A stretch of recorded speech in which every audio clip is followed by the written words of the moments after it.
Selamat pagi Pak Regen dan teman-teman semua. Saya Cynthia yang akan melanjutkan presentasi rekan teman saya Paru tentang jadwal dan rutinitas kerja.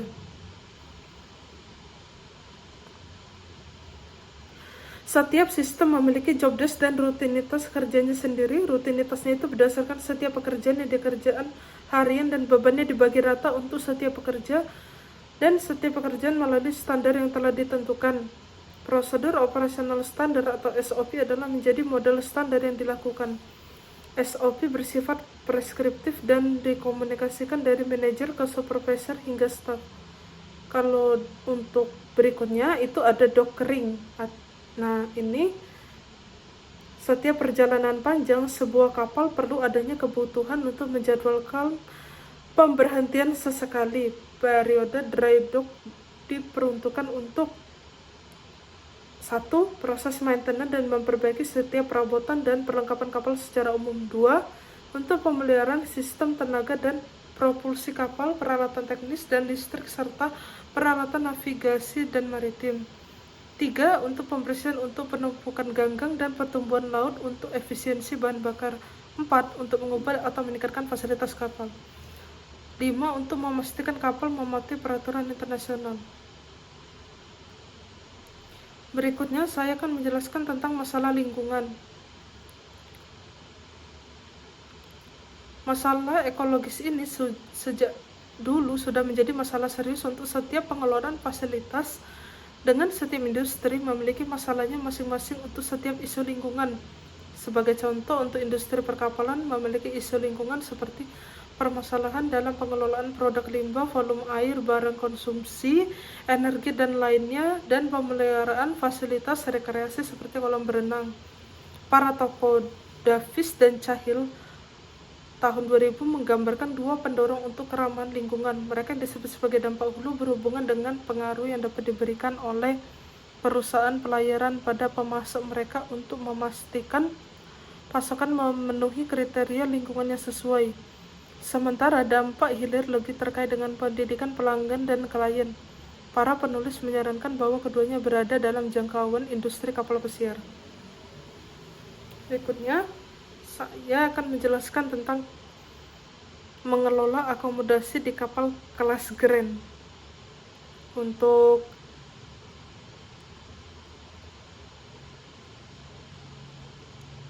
Edward telah bekerja di industri kapal pesiar selama 18 tahun. Meskipun ia sebagian besar adalah karyawan Princess Crisis, di masa lalu ia juga pernah bekerja untuk perusahaan kapal pesiar lainnya. Sebagai manajer akomodasi, dia melapor kepada staf purser pertama, admin, dan kemudian direktur layanan penumpang. Pangkatnya setara dengan asisten purser senior 2 garis. Meskipun aspek ini kurang diperhatikan karena Princess Cruiser secara sadar memilih untuk menekankan aspek hotel atau resort liburan daripada elemen maritim dengan konotasi militer yang hampir semu. Kapal dalam studi kasus ini memiliki berat 109.000 GRT dan mengangkut 2.600 penumpang saat penuh. Untuk mempertahankan standar tinggi yang dihadapkan di atas kapal, tim Edward sangat beragam dan besar. Statistiknya ada total karyawan 188, manajer akomodasi 1, pengawas 9, asisten administrasi 1, pengawas geladak 1, pramugara kabin 72, pengawas area publik di dalam 1, pengawas area publik luar 1, petugas akomodasi area publik di dalam atau ACAT 38, petugas akomodasi area publik luar ACAT 12, petugas kebersihan utilitas 27, pengawas bellbox 1, staf bellbox 1, pengawas binatu ada 2, staf binatu 23, jumlah kabin yang dilayani oleh pramugara itu kurang lebih 18 sampai kisaran 19. Kebangsaan personel akomodasi ada Filipina 50%, Eropa Timur, Hungaria, Slovakia, Polandia dan Rumania sekitar 25%, Thailand sekitar 25%, dan juga beberapa orang Portugis dan Meksiko. Untuk durasi kontrak berdasarkan kewarganegaraan, manajer akomodasi 6 bulan, Filipina 10 bulan, Thailand 10 bulan, Meksiko 9 bulan, dan Portugis 7 bulan. Jumlah bellbox ada layanan kamar 1, jumlah pantry ada 30.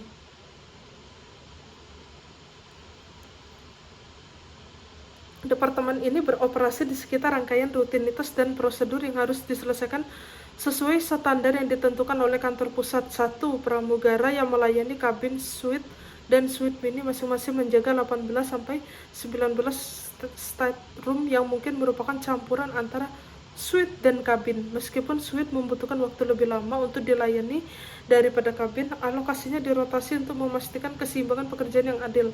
2. ACAT memastikan ruang publik dan toilet dilayani. Selain tugas-tugas rutin, mereka melakukan pembersihan mendalam dan keramas terjadwal untuk perabotan karpet dan gorden di area publik serta menangani kecelakaan yang dapat mengakibatkan karpet atau perabotan lembut kotor. 3. ACAT atau pool boy melayani area penumpang di dek, menjaga perabotan dek terbuka, dan tugas pembersihan apapun yang diperlukan. 4. Pembersih utilitas melayani area awak kapal seperti lorong, sekat, mes awak kapal, mes perwira, dan bertindak sebagai pelayan perwira.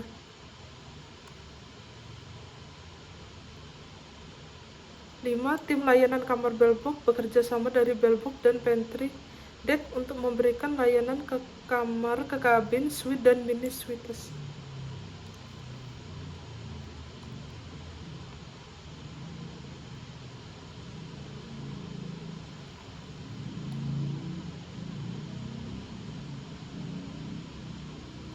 Untuk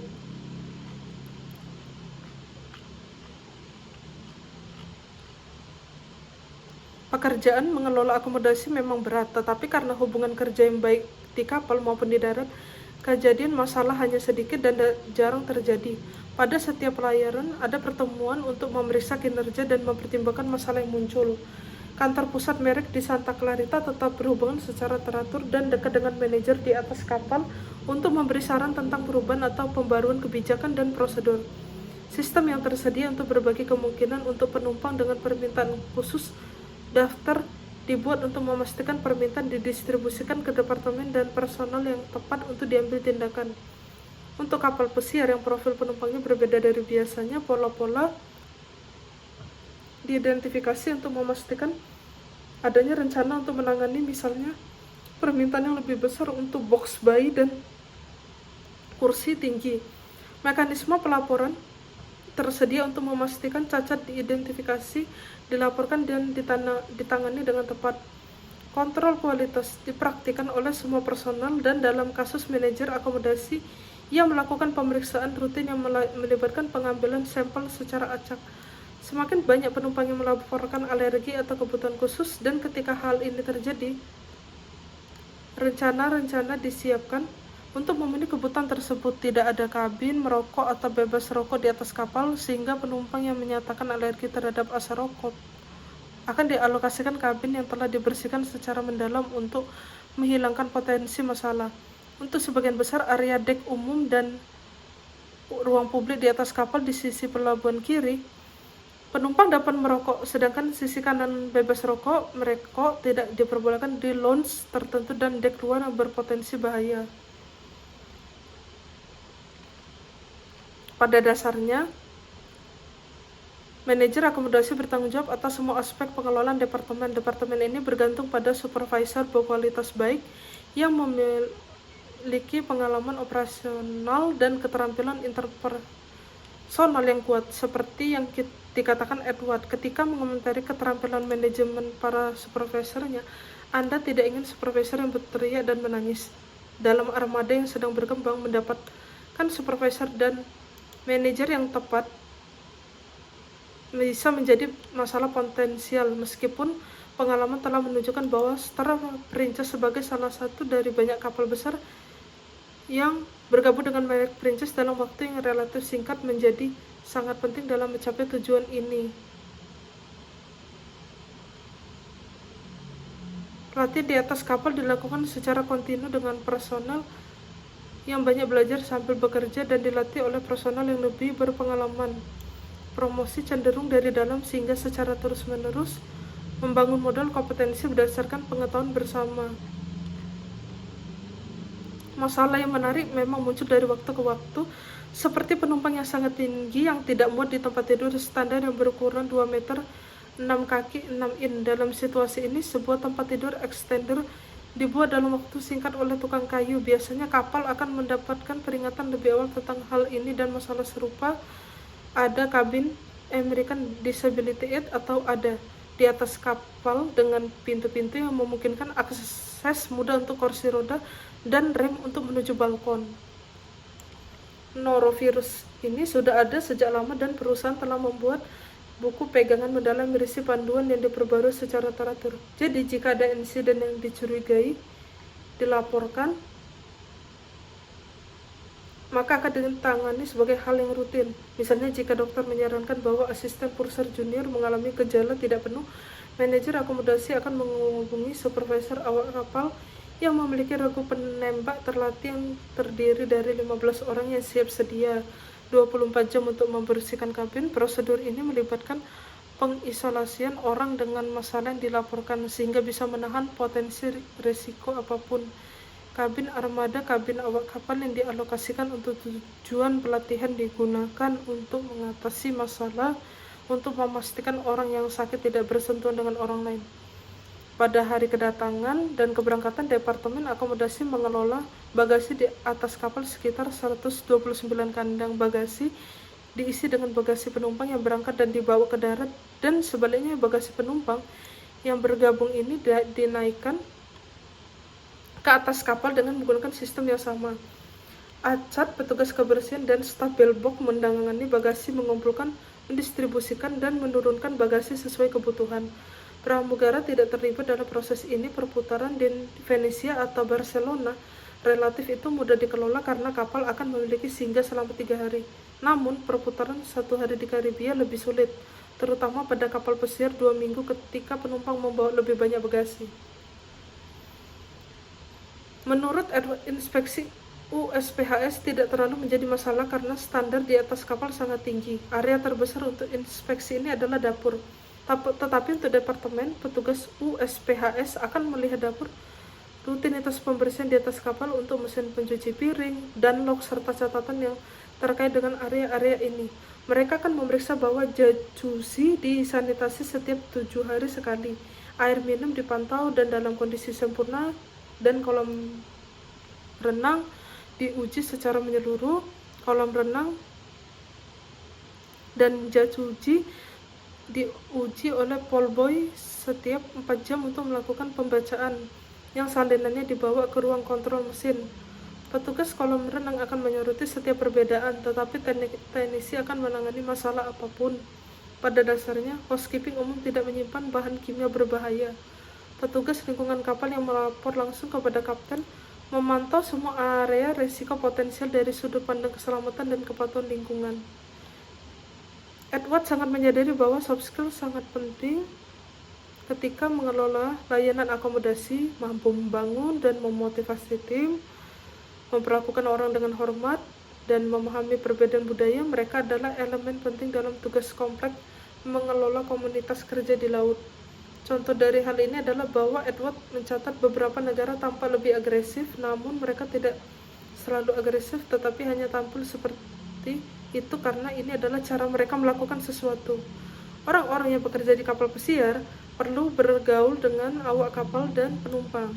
Edward mengatakan bahwa bisa jadi waktu yang lama bagi beberapa orang untuk jauh dari rumah, dan selama bertahun-tahun rutinitas telah berubah. Misalnya di Island Princess, pramugara bisa melayani 12 kabin plus layanan kamar, tetapi sekarang mereka melayani 19 kabin dengan balkon. Edward juga menunjukkan bahwa selama bertahun-tahun dia berada di laut, penumpang menjadi lebih menuntut, sebagian dipengaruhi oleh perubahan demografis tergantung pada waktu tahun dan musim pesiar. Selain itu, karena perusahaan kapal pesiar ini telah bergabung, pengendalian biaya dan manajemen anggaran telah dikelola dengan lebih efektif. Princess Cruises mengoperasikan kredo layanan penumpang disebut cruise yang telah berkembang dan diperkuat selama bertahun-tahun sejak diperkenalkan. Program cruise disebutkan sebelumnya di bab 7, yang merupakan singkatan dari Courtesy, Respect, Unfailing in Service Excellence. Hal ini dimaksudkan untuk menciptakan budaya pelayanan yang ramah dalam lingkungan di mana para awak kapal berusaha keras untuk mendapat tingkat pelayanan terbaik. Edward dengan sepenuh hati mendukung strategi ini, tetapi menyoroti para penumpang berulang yang mengetahui kredo tersebut dan yang memberikan beban tambahan pada personel kapal pesiar, khususnya ketika kapal penuh yang semakin sering terjadi perpindahan kabin menjadi masalah.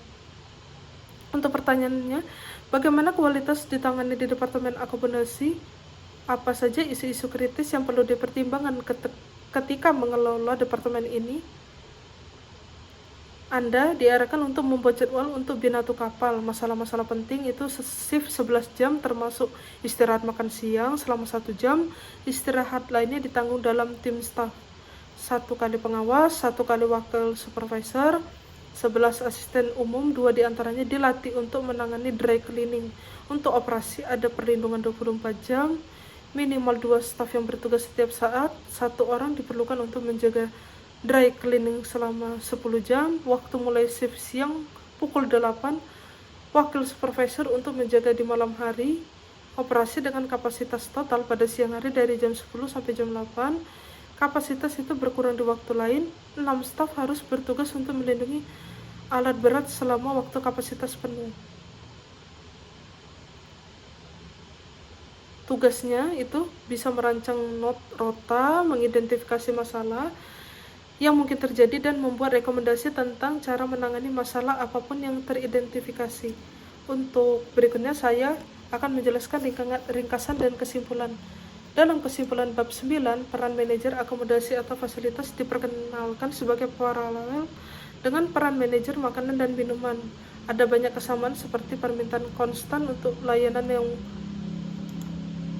bervolume tinggi dan berpotensi 24 jam, sifat pekerjaan yang sangat terlihat, ekspektasi tinggi yang dipegang oleh penumpang, dan kebutuhan akan sistematika dalam operasi. Ada juga aspek-aspek yang unik seperti titik-titik pada siang hari dan sebagai bagian dari kapal pesiar, di mana ada permintaan yang berat dan permintaan yang lebih ringan, dan hari perputaran selalu sibuk. Bab ini telah menyoroti isu-isu utama yang berhubungan dengan akomodasi, seperti manajemen pendapatan, bagaimana dampaknya terhadap penjualan, administrasi, dan kaitannya dengan manajemen akomodasi, peran yang dimainkan oleh estetika dan ergonomi, dan pentingnya masalah lingkungan. Nah, beberapa poin ini akan muncul kembali dalam bab berikutnya yang membahas kesehatan, keselamatan, keamanan. Sekian presentasi dari kelompok kami. Mohon maaf jika ada kesalahan dalam tutur bicara. Terima kasih.